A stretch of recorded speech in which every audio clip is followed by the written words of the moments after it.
الحمد لله رب العالمين.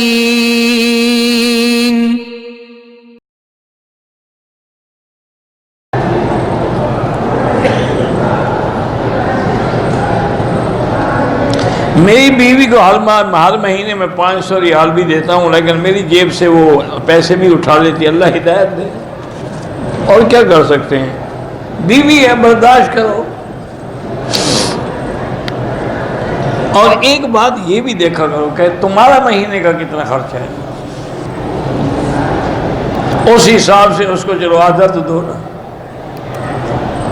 چوتھا حصہ دو. تم تو 4000 کھا جاؤ، اس کے 500 کا بھی حساب لے رہے ہو.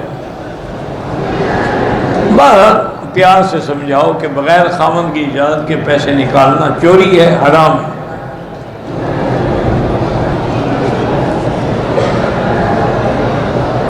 عورت کا بچہ جب پیدا ہوتا ہے کتنے دن کے بعد عورت پاک ہو جائے گی؟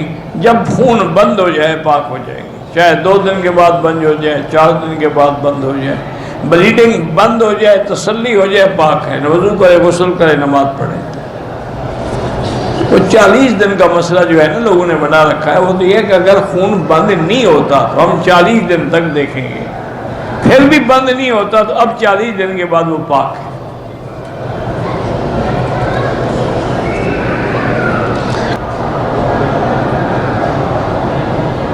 کہتے ہیں جی کہ دعوت ولیمہ پہ لکھا ہوتا ہے آسمان. یہ لوگوں کا خیال ہے نا کہ جوڑے آسمانوں میں بنتے ہیں، ورنہ تو ہر چیز آسمان، باقی رزق بھی تو تمہیں آسمانوں سے ملتا ہے. وفی السماء رزقکم وما توعدون، بیوی بھی تو ایک رزق ہے.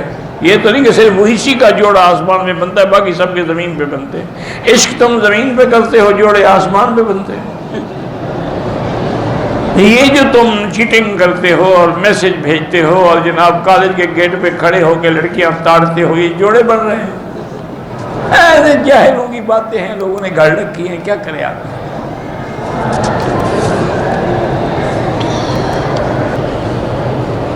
میرے گھر میں میری جٹھانی ہر وقت جھگڑا فساد کرتی ہے، تو اس کے جھگڑے سے بچنے کے لیے اللہم انا نجعلک فی نحورہم ونعوذ بک من شرورہم 41 دفعہ پڑھ کے دم کر دیا کرو. خواجہ سرا جو ہے ان سے بھی پردہ کیا جائے، ہاں کیا جائے.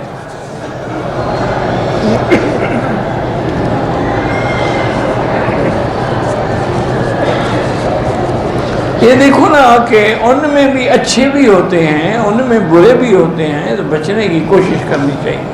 عورت کو تو عورت کے آگے بھی اپنا بدن نہیں کھولنا چاہیے، پردہ کرنا چاہیے. فجر کے بعد اپنی جگہ بیٹھے رہیں، لیکن اگر حرم میں ہے تو اور شروع کر دیا، یا درس میں چلے گئے، کوئی بات، مسجد سے نہ نکلیں اور دنیاوی بات نہ کریں. پھر 2 رکعت اشراق پڑھیں یا 2 پڑھیں، پھر 2 اور پڑھ لیں تو 1 عمرے کا ثواب ملتا ہے.